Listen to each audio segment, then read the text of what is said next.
I'm Marilee Benson, president and co-founder of eHealth IT. We are an interoperability platform company with some super smart interoperability experts, but this particular interoperability session is really just focused on sharing information with the community. I like to think of the people that join this call as being part of our interoperability community. I know some of you are our clients, some of you are our friends and colleagues that we work with in other companies, and some of you I haven't met before, so we appreciate you introducing yourself in the chat. The other thing that we encourage everyone to do, and I know everyone always isn't in a position to do it, but when you can, we really like this to be a face-to-face conversation. So we do encourage you to turn your cameras on, even though I'm going to be covering some materials, going over some things. I'm going to stop and ask for input and ask the group to be interactive. If I know you, you might get called on to give your thoughts. I know some of you have experienced that. So we really want to make this a conversation. I think it's more fun for everyone. And I am starting to see some introductions in the chat. So that's fantastic. Appreciate that. Oh, and some cameras getting turned on. Awesome. Thank you. And as you can see with my screen share here, just a little recognition that this is a holiday season. And even though I am looking out, I happen to be working from Hawaii right now, doing a little house and dog sitting for a family member. So my view looks a little different than that tree, but I know many of you are in fact in winter wonderland right now with a lot of snow happening, I guess getting folks in the holiday spirit. So it's kind of fun in December to get to have these kind of acknowledgement of the holidays. And I certainly hope everyone is having fun getting ready to go out on a little bit of a break here. I will go ahead and get started, even though I know we'll have a few more people joining in. But we wanted to take a few minutes and talk about the national network meetings that happened in November. So in November, we have a big group of national networks come together all in the same place and over a series of 3 days, talk about all things nationwide interoperability. And so the networks I'm specifically referring to, where we had these meetings in Nashville in November, where we had the eHealth Exchange network meeting, we had the Carequality network meeting, and then we had a day that really focused on the Sequoia Project, which is basically the recognized coordinating entity for TEFCA-based exchange, and also really the original kind of group that got nationwide data exchange working in the first place. So obviously, a lot of really important conversations happened over that series of 3 days when it comes to nationwide data exchange. In addition, we had a very active participation by CMS. We had I'm thinking through, I think I can count at least 3 people from either CMS or ASTP ONC that actively participated in the meetings, which gave us a chance to talk about how this new as of this summer initiative around the CMS Interoperability Framework kind of fits into the rest of the existing healthcare data exchange happening at a national level. How do these puzzle pieces fit together? Because I think a lot of people have had questions about that. So I think that's a good place to start, is just thinking through because again, if you watch LinkedIn, there's a lot of questions about, wait a minute, is CMS Interoperability Framework a replacement to TEFCA and to other existing networks? Is it an additive? How do these puzzle pieces fit together? So let's talk about the results of the conversation at the meeting just real quick, because I think I can sum it up pretty easily. And that is, you can simply think of TEFCA and the other networks as being a CMS-aligned network that falls underneath this umbrella of the CMS Interoperability Framework. So what CMS is doing here is they're really trying to accelerate specific advancements in healthcare data exchange at a national level, focusing on certain use cases. So we're going to talk a little bit more about what their focus is. But I think that it really is pretty aligned in terms of this idea of CMS having this umbrella and encouraging private entities to come together and work together on these initiatives, of which one of those is this concept of CMS aligned networks, where we want to have some kind of consistency in what we want those networks to be able to support. And TEFCA is a trust framework with a series of networks that all exchange data with one another. So while they can seem at odds with one another, they are really compatible.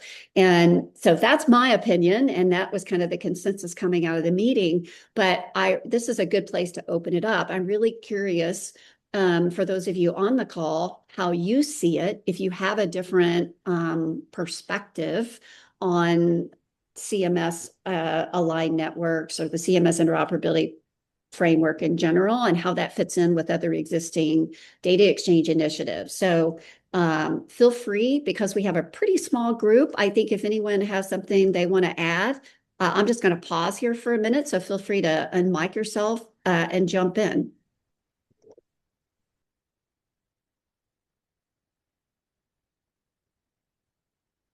All right, nobody's jumping in. I'm assuming nobody's gonna give their opinion. And I am kind of monitoring chat here, and looking for people who want to just pop the comment in the chat. I noticed that looks like Michelle made a comment about she's trying to convince her organization that TEFCA is real this time. So that, I think, relates to this, Michelle. So I think that one of the things that happened, as I'm sure everyone here is aware, is that when the new administration came in, almost a year ago now, there was a little bit of a freeze as all the puzzle pieces got put into place in terms of having the right staff, at ASTP, for example. And nobody was kind of sure what was going to happen with TEFCA. So we kind of TEFCA hit the pause button. Actually, a lot was happening behind the scenes, so it really wasn't paused. But the public-facing aspect of TEFCA was paused, and we didn't have, for example, the monthly TEFCA calls like we had been having prior to that. And then what happened is everything kind of congealed. They put their RFP out, got a lot of input on interoperability, and kind of simultaneously came out, turned back on those TEFCA monthly meetings, got ONC ASTP leadership in place with Dr. Keene, and started actively indicating that they were supportive of TEFCA. So TEFCA is going to be a very important way that CMS accomplishes its acceleration of interoperability, given that it has a number of the prerequisites to exchange data at scale. So we definitely do not see a backing off of that. And in fact, from a exchange purpose perspective, we actually see some work being done to accelerate. So I think you're at the right discussion.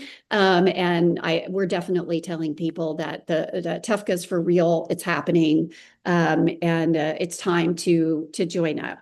All right. So a couple of other things of note I wanted to mention as we transition here to a slightly different topic is that the CMS Interoperability Framework both supports this concept of kind of a network-based exchange, as well as recognizes that there are point-to-point type of connections that are also very important, and that it's really the only way to, solve a particular problem. And I think the kill the clipboard part of the CMS Interoperability Framework kind of represents that need to support direct interfaces with EMRs for very specific use cases, by kind of accelerating the adoption of things like FHIR and Blue Button, for example. And so what that effort is doing, while it's not under the umbrella of TEFCA, it's still a very important initiative so that it makes it easier for consumers of healthcare data to share their data with their provider at the point of care. And so that's a really important initiative to keep an eye on. All right, so let's pivot to kind of what was being talked about in the meeting. So I wanted to kind of identify, what was the common thread that ran across all 3 days, whether you were in eHealth Exchange, whether you were in the Sequoia project meeting or whether you were in the Carequality meeting. And I would, and whether it was CMS talking or whether it was another panel. And I would say consumer access to their healthcare data was front and center. It is certainly driving a lot of CMS's behavior.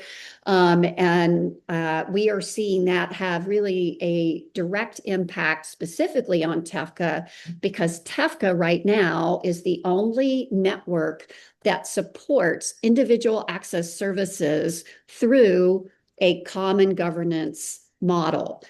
Which is super important. So because it's what allows us to scale. So what is happening? In the past, that individual access services exchange purpose under TEFCA has always been mandated, but it's been slow to roll out. So TEFCA got treatment-based exchange rolled out pretty quickly.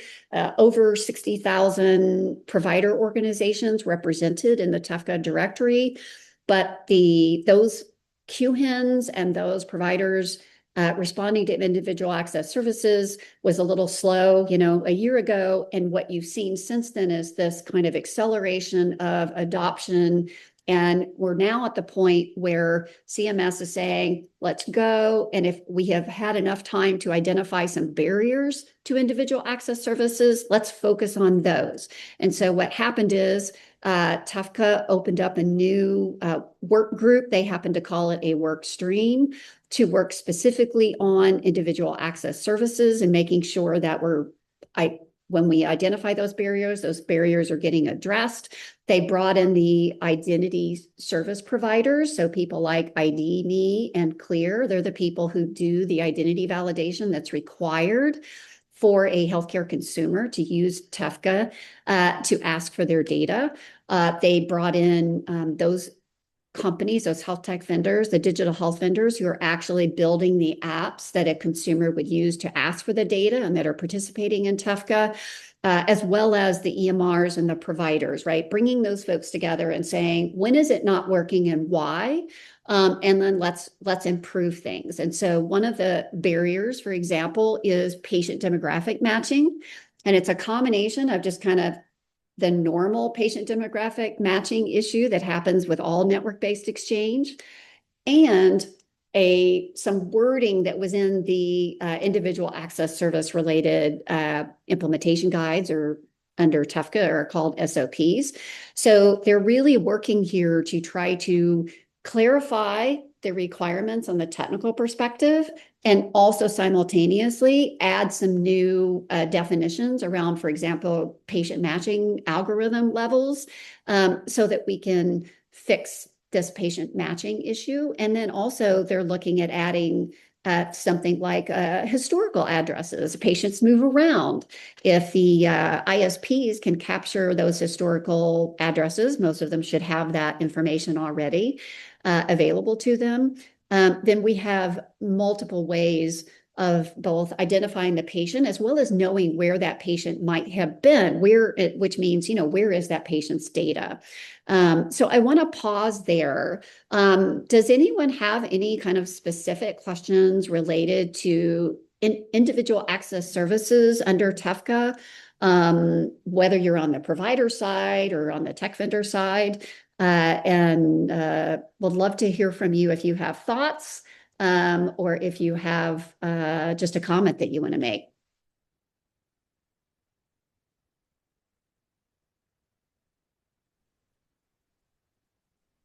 Hi, Marilee, this is Ed. I was Hey, there, Ed. and one of the things that occurred to me, and I think it was possibly when Kristen Valdez from Be Well was talking, and she went through the laundry list. It was Epic was mentioning how they had so many endpoints up and answering to IAS.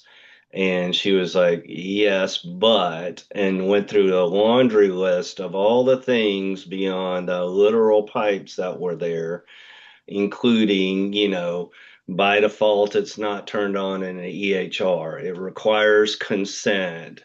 It requires a call in to the doctor to give consent, and then all of a sudden they start faxing you stuff back. So it occurred to me in here, it's almost like it was preaching to the choir. And I think I said something to Dr. Lane. It's like we almost need to have this discussion in the AMA, right? In their conference, or even the AHA, have it in front of the doctors, have it in front of the hospitals, and get them on the know. We know, right? We know this stuff, right? We're trying to tinker around the edges, but then nobody's turning it on. Nobody's making it happen. Yeah, Ed, you bring up such an important point. None of this works if we don't message and educate people. And some of the kind of tactical things that happened specifically is that one of the EMRs, one of the QHINs, apparently, to your point, made it instead of turning it on for any provider who's doing treatment-based exchange, because technically, if you're doing treatment-based exchange, you should turn it on, right? Because you shouldn't, it's a required response. But they didn't, but when they rolled it out to the providers, they didn't do that. They were like, oh, well, provider, you get to opt in. And, technically, this is the stuff we're trying to clean up in the workstream effort. But I agree with you 100%. There's an education and communication process that's missing. And I agree with you 100%. We need to get to other provider organizations because we need them to understand, I think, number one, what their fundamental responsibility is under that network data sharing agreement, but also the value and the fact that they don't, I think a lot of times it's risk aversion, it's fear of liability, it's fear of making a mistake under HIPAA, educating them so they can understand that the network agreement kind of protects them from those things. And they're actually probably at more risk of information blocking, right? If they don't kind of, let's do it, Get right? on board, Get right? on board. That's right. And I also think, Epic is a great example where we kind of started in one place. We've had some pressure being exerted by both the marketplace, but I think more importantly, CMS as a, midsummer in 25 that is moving Epic further along that curve for the same reason. Now, Epic often, kind of moves at the pace of their provider organizations, but there's a strong feedback loop between the Epic and Epic's customers. And I think Epic can be and is trying now, in my opinion, to be more of the leader. And when Epic starts to feel more comfortable that the liability issues they don't have to worry about as much, you see them move a little faster. So yeah, it's a very complex landscape, but it's kind of like I feel now that we're all kind of rowing the boat in the same direction. At the same time, we've got to do a better job of educating, I think, both on the provider side and then also on the healthcare consumer side of letting healthcare Sure. consumers know Right. that this is available. And it's interesting because if you look at some of the things that CMS is doing with this new program that I'm going to talk about next month, which is this new access payment model for tech-enabled care, they're going to be doing some promoting of people that are participating in that program in a way that we haven't really seen the government do previously. And maybe this is an area on the individual access services for those providers that are participating, that there's an opportunity to bring the consumer education into the equation.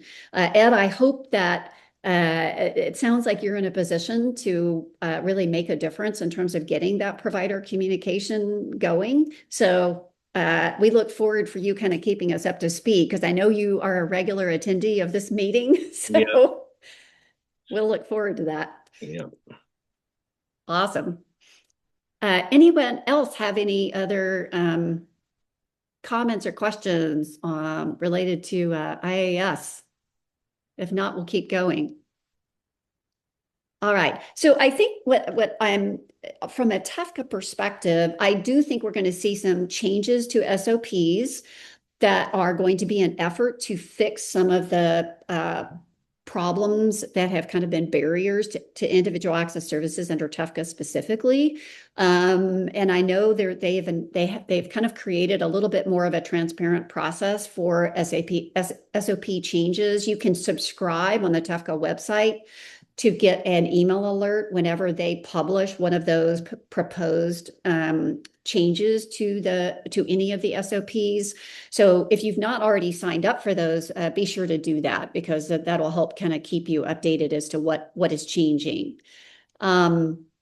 All right, we will pop over to one of the other kind of key things that was discussed in the meeting and happened actually kind of right before the meeting.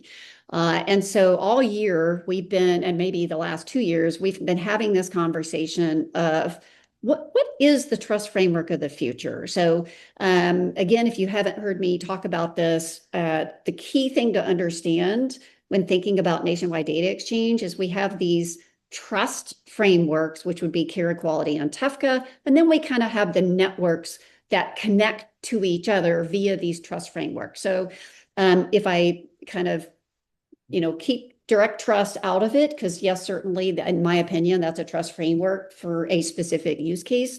But when we talk about, the kind of data exchange that we're doing today under network-based exchange, we're really talking about Carequality and TEFCA. So we had Carequality first. I often refer to that as the version 1 of a trusted exchange framework that has this concept of a network of networks.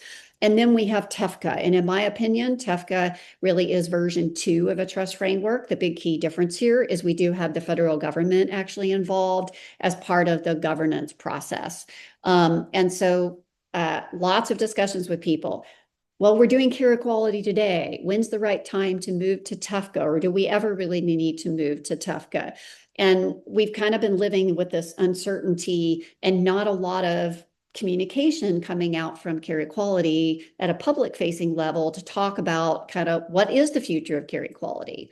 And we really saw that change. And technically, I guess the change was put into practice in about late summer, but they made the official announcement prior to these meetings in Nashville. So the steering committee announced that they were not adding any new Carequality implementers to the network. So what that means is no new health tech vendors can join Carequality directly. They must go through another implementer, someone like Zen, or they need to just join Carequality through a QHIN. And so that is really a big deal, because it means that Carequality is putting a stake in the ground and saying, we're kind of, from a Carequality implementer perspective, we're stopping. Doesn't mean the network won't grow. Certainly, many, many people are adding new connections, which are the individual provider offices, to the Carequality network. Why are they doing that? Because today, the Carequality network, that list of participants, is far greater than the current list of TEFCA. So you have Carequality being a really big directory. I think there's some 140,000 healthcare organizations listed in there. And then you have TEFCA, which is growing every month, definitely over 60,000 now. And that number continues to increase. So you can kind of think of it as 2 water glasses. One is really full, the other is filling up. And really the only way we start to tip that over is for things like this, where Carequality comes out and says, hey, be aware, we're not adding any new implementers. We are supporting a smooth transition to TEFCA, right? So they're not saying Carequality is going away in a year. They're saying we are supporting a smooth transition to TEFCA. So our customers today are participating in both. They they have the ability to quickly add TEFCA because they've already created the path through Zen to check that box for TEFCA, and next week they're part of TEFCA. So right now we're in this period where you really need to have a multi-trust framework strategy, but I think that we're going to reach that tipping point in 26.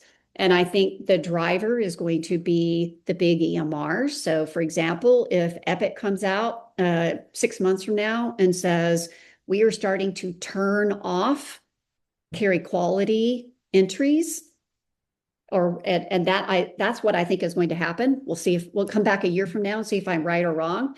But at some point, Carequality entries are going to start getting disabled. And when that happens, that water glass in Carequality is going to start going down. And then I think it's going to be a rapid move at that point to TEFCA. So that's why it's so important for those of you who are asking that question of when TEFCA. I'm saying now TEFCA, not eliminating your participation in Carequality. You can easily do both, but now you're positioned, you're ready, and you're not chasing, because we don't really know when the big EMRs are going to make those announcements. Therefore, we have to be pre-positioned for success and not be scrambling at the last minute.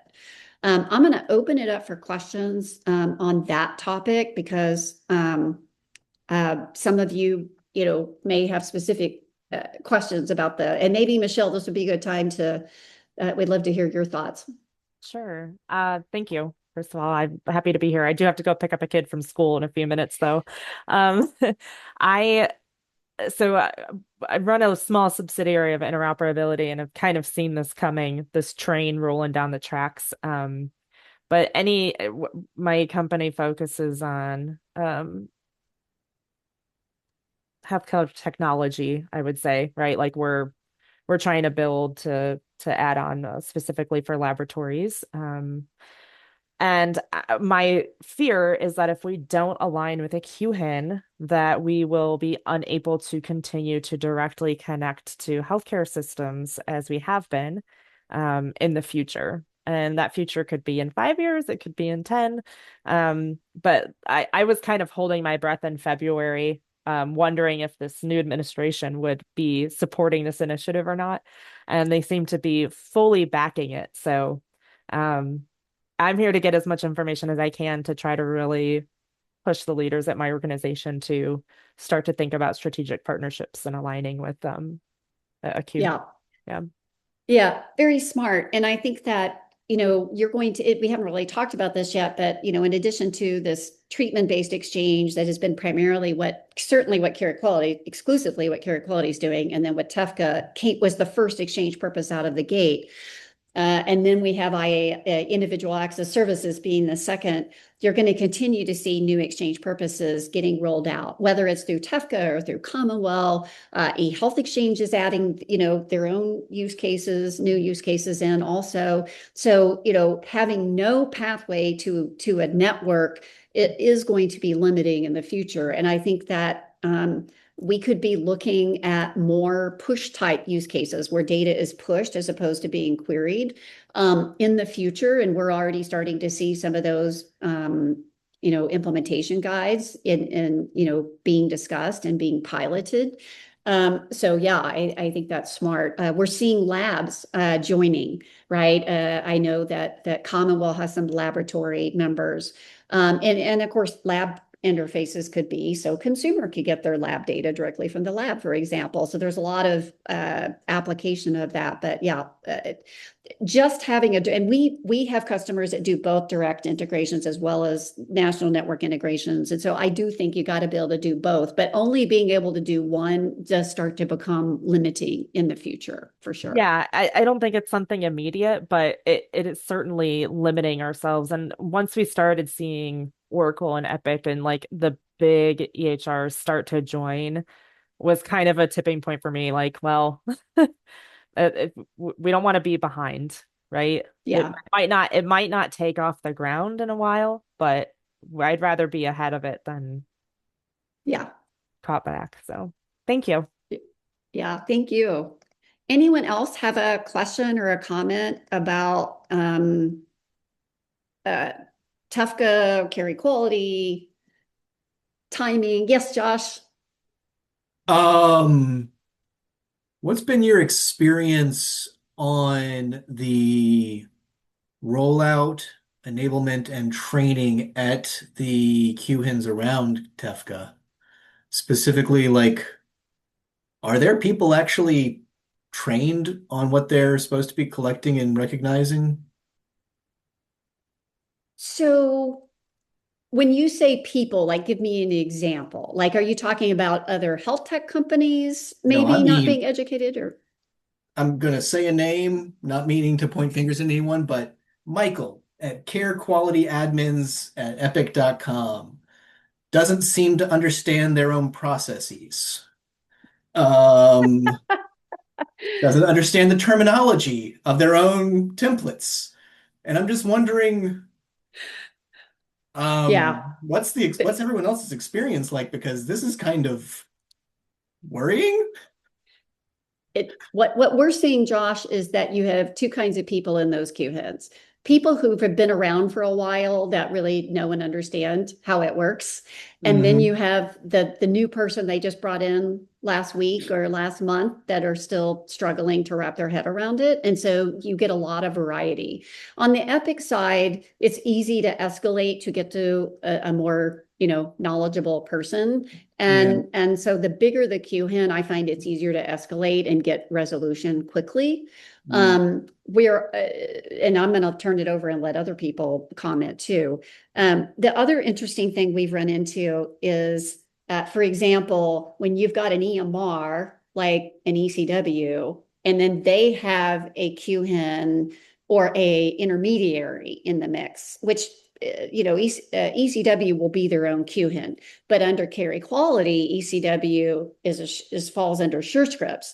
And it has been very challenging to navigate who's in charge. Is ECW in charge of the delegation of, and specifically, usually it's that whole delegation of authority workflow approval process versus the, SureScripts, which is ECW is a customer of SureScripts, and that coordination, because the implementers, if you will, or the QHINs in the TEFCA world are kind of relying on the EMRs to be the interaction point, rightfully so, with their provider customers.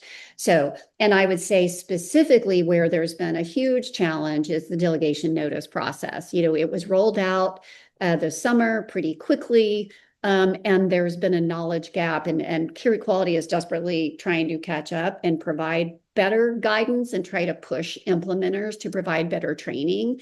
But it's definitely been, problematic, that process. I think it's getting better, but it still has problems. Yeah. Chad, I see you turned your camera on. Anything to add? I'm not. I'm just listening. Okay. I'm trying to be, sometimes people give me visual clues, so looking for those. Yeah. No, we're good. All right. Anybody have an experience to address different than what I'm seeing in response to Josh?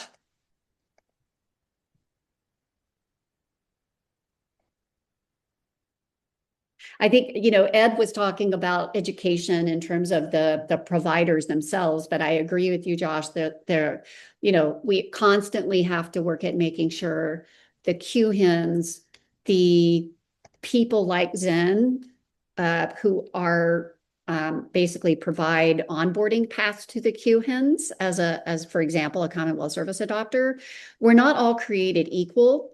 And, I would say from Zen's perspective, that's a good thing, because we can kind of highlight the fact that we are taking our role really seriously, and when we try to do our best to be an asset for our customers to navigate what can be, I think, especially right now, a little bit of a challenging business process. One thing I've run into that's a challenge is Epic's got their directory that they do the directory when you put new entries into the directory, they are scrutinizing it very closely and looking at it from basically a required treatment side of things as opposed to just a HIPAA treatment. And so and I guess that's called their phone book. And so trying to work on that, and because we've got some direct primary care people that don't necessarily do they don't do Medicare, right? So they look for NPI. There you go.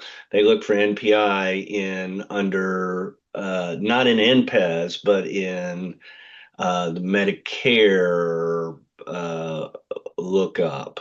And so if it's not there, then they're saying, okay, you got to figure out a way to, show that they're a HIPAA covered entity in order to be put into the directory. So that's a challenge. Yes, I'm really glad you brought that up because it also touches on another important subject I wanted to cover, and that is this whole conversation about required treatment and HIPAA, because there's so much going on with that. So let's start right there where what you mentioned. It is really important for everyone to understand that's participating not in TEFCA, but in just Carequality as a trust exchange framework, that even though Carequality has not, and I don't think they plan to.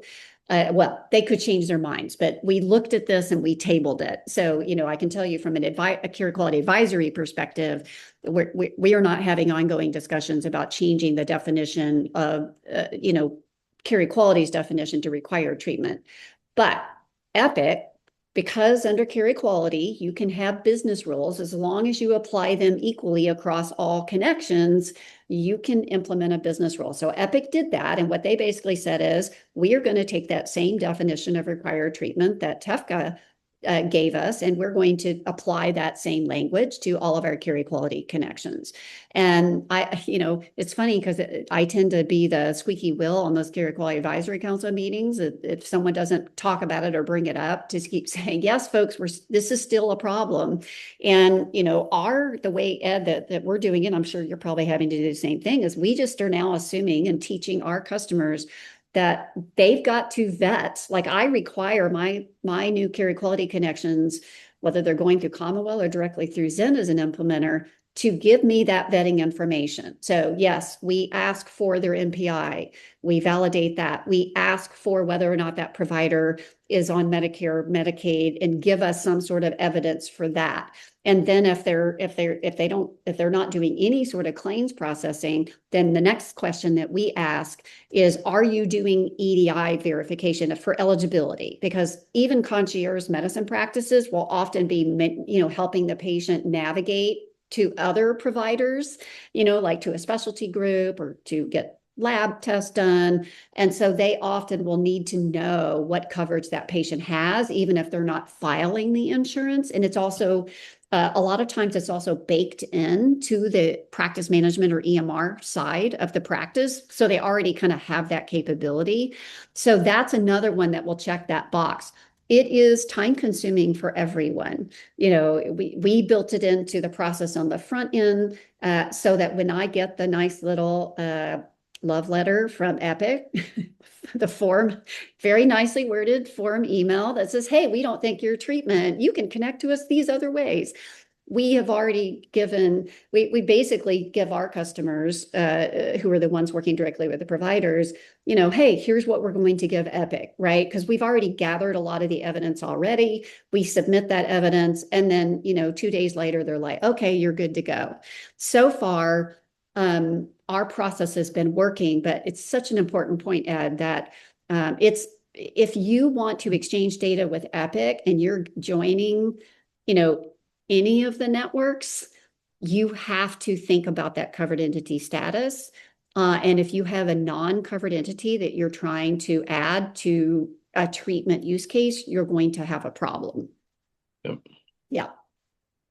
And I'm really, well, I think, so how do we fix that? Well, what's happening, and this was a very active discussion. I think you were probably heard some of these discussions going on around HIPAA and the gaps with HIPAA, because HIPAA, for those of you, who maybe haven't been around as long as some of us, HIPAA, was really created to support payer to provider exchange when electronic claims became a thing way back in probably the 90s. And so it doesn't anticipate electronic clinical data exchange. It defines a covered entity around the business side of claims. And so that leaves a gap when you have concierge medicine groups, when you have digital health, consumer facing apps that don't have any sort of interaction with the payment side. Those people are left out, which then becomes a good blocker for why a provider group might not want to share data. Well, if you don't have to adhere to HIPAA requirements, I'm worried about the fact that you won't protect the privacy of the patient information. So that's why under TEFCA, we have some very specific SOPs for digital health vendors that are doing data exchange under TEFCA, because what are they doing? They're filling in the gaps of the existing HIPAA umbrella. And that's why we have certain medical practices not being able to do TEFCA-based exchange today if they don't check one of those HIPAA boxes. And so one of the things that it was a discussion with Dr. Keene at a meeting. I think it actually came up in the Commonwealth meeting that was in September. And they said explicitly, we know this is a problem and we're trying to fix it. And then interestingly, I guess in November, Senator Bill Cassidy announces he is introducing legislation that would try to fix that issue. And basically what that particular legislation does, and I don't have all the details, but at a high level, what it's trying to do is say HIPAA should follow the PHI, the protected health information, not be based on what kind of financial transactions you're doing in healthcare. And so that would mean that it would fill in those gaps pretty substantially. I think it has a few carve outs. I don't know the details of that. I'm probably going to look to have a guest speaker come in if this legislation gets any traction. I don't know that this particular legislation will, but I think it's a strong indication that the people that hold kind of the power right now recognize this as a problem and an inhibitor to healthcare data exchange and are trying to figure out the right way to fix it. Any thoughts or comments from the group on that?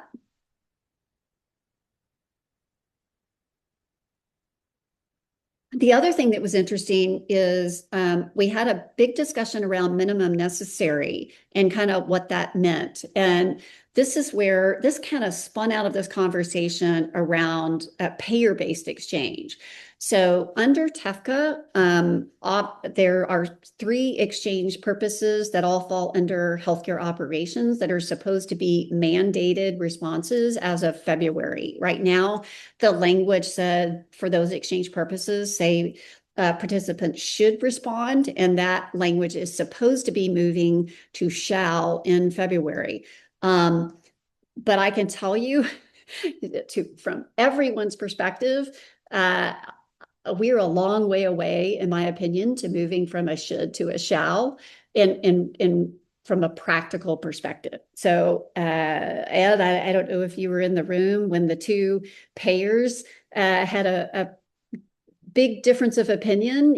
One stood up and said, we absolutely, should not be charging fees for this. It can't, how do you mandate something and then have fees involved? And I agree, that's a very confusing concept in terms of how we operationalize that.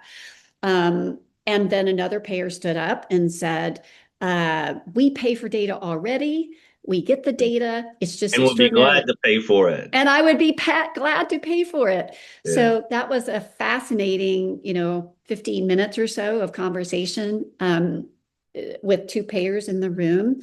But it's a great example of where we are with this payer-based exchange via TEFCA. There are also people in the industry that are definitely influencers and very smart people and doing a ton of work in this space that say, TEFCA isn't even the right vehicle for this. We should be doing state-based initiatives supported by the HIEs, or maybe, more working underneath a network environment like Commonwealth has, a payer exchange purpose with some specific use cases. eHealth Exchange is doing some things right now with payer-based exchange, and kind of we need to prove it out in these other arenas before maybe it belongs in TEFCA. But I also know that the RCE and a number of other people are very supportive, and they don't want people pushing back on this in TEFCA, which is good. That means that's going to light a fire to say, well, let's fix, just in the same way that we need to fix the barriers in individual access services, we need to fix the barriers that are going to slow down the adoption of these 3 payer-based use cases, exchange purposes. So I put the link, and when we give you this export here, we'll include the link. If you have not yet read through these, the SOPs, the TEFCA SOPs for these 3 use cases, please do so, and just start to get familiar with it. As soon as we start to see some real things happening, we'll have a session on it. Right now, it's all just being discussed. This is an area that I also would not be surprised when when some SOP, I think that we'll have SOP edits coming out, updates coming out in the first quarter, and I would not be at all surprised to see potential changes here. I'm not convinced they're going to take away the fees component. I feel like right now there's a strong leaning to allow fees to be associated with these particular payer-based use cases. Otherwise, there might be too much pushback on the provider community side. But I probably fall in the camp of this data is getting shared with the payers anyway. And so it feels like if we're really going to scale, would we have wide treatment-based exchange if fees were in the mix? No, you wouldn't. So this will be fascinating to watch as we move into the first quarter of 26.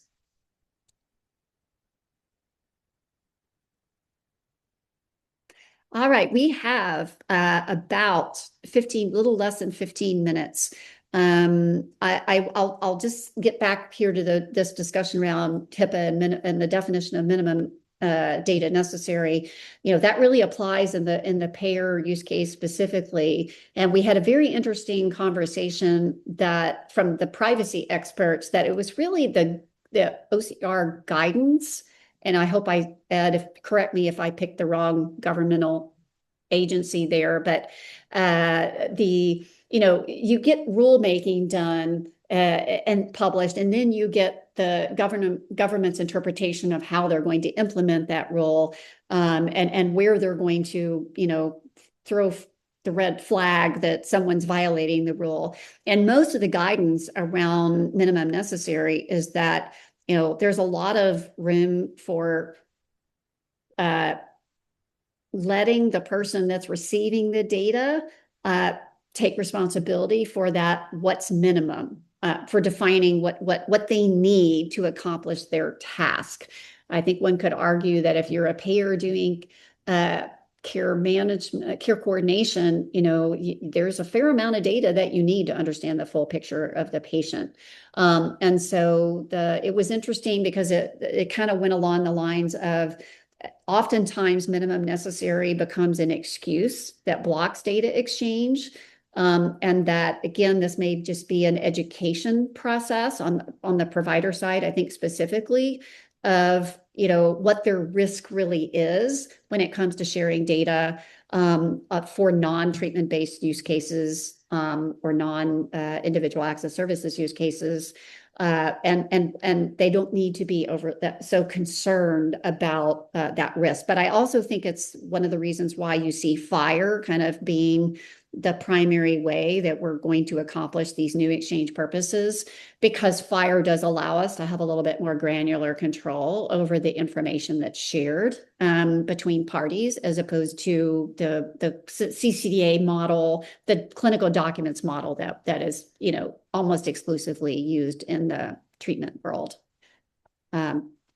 Opening it up for other comments or questions. Marilee, it's Chantal. Just note that as people are trying to follow the bouncing ball of changing SOPs under TEFCA, that transparency page that I put the link for is your place to keep abreast of everything that's moving as it moves. So we're trying really hard to be as transparent as we can be. So. Chantal, do you mind doing and you may have done it in the chat, but for those who haven't had a chance to read, can you kind of define your role? I think that would be helpful for the group here.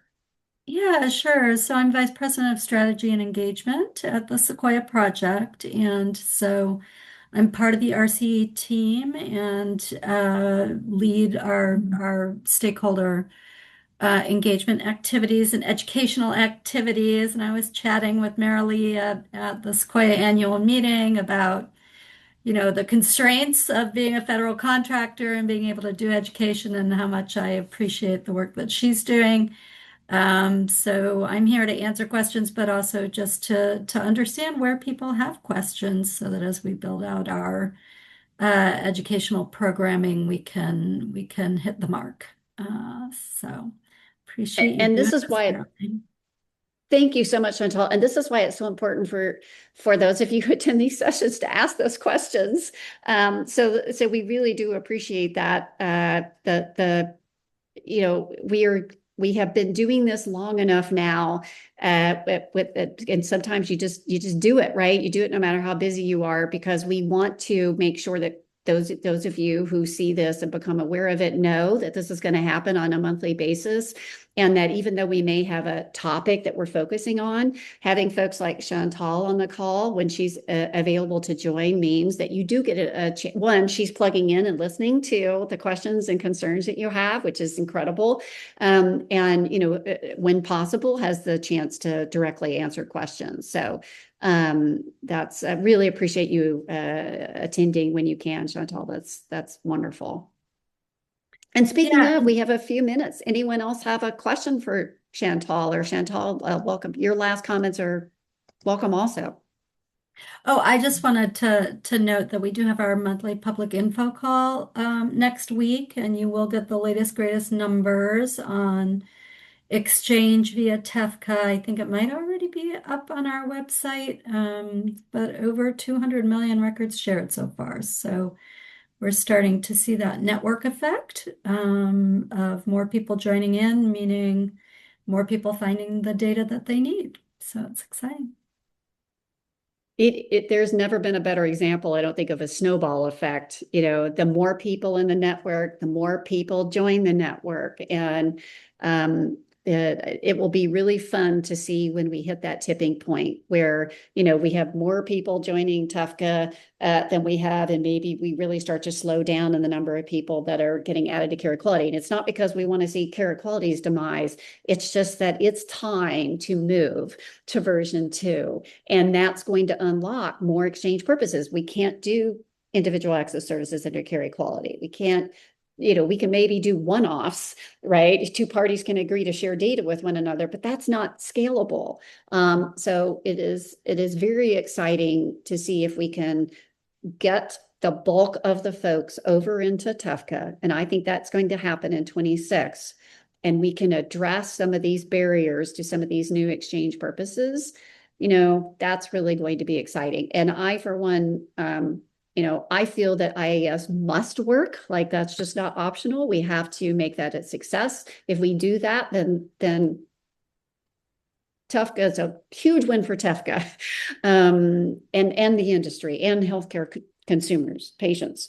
But then all this other opportunity, right? The push models, and some of those payer-based use cases, by the way, do support push models. When you think about HEDIS reporting, and quality reporting, that's a perfect use case for moving into push models. So it's an exciting time.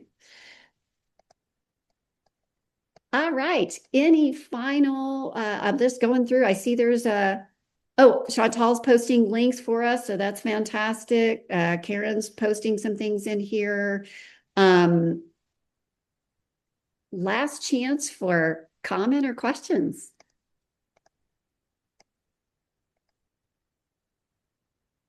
All right. I'm zooming in. Okay. Great. That was Karen. Awesome. Well, yes, we will be doing another office hours. I'm actually doing 2 sessions in January. I'm going to do a special session with Plant Moran. Audie is on the call today. Audie, say hi.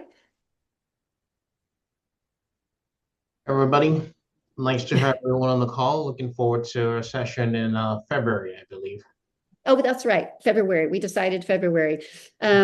So Audie is our high trust assessor, and we're going to be talking about the importance of security and the responsibility that participants and networks have from a security perspective, and be able to just have a great conversation around the whole topic of cybersecurity, trust, and the kind of flow down requirements of the networks. And for anyone who just is interested, maybe you've been doing other kinds of trust frameworks and haven't had a chance to really investigate or thinking about moving to HITRUST, this would be a great session to join. The other session that I'll be doing in January specifically is looking at the new access, the new CMS access model, which is providing some financial incentives for providers delivering tech-enabled care. I have been look for some LinkedIn posts on this subject. I'll probably write an article about it. It's stunning what an opportunity this is for providers and tech joined together as a team.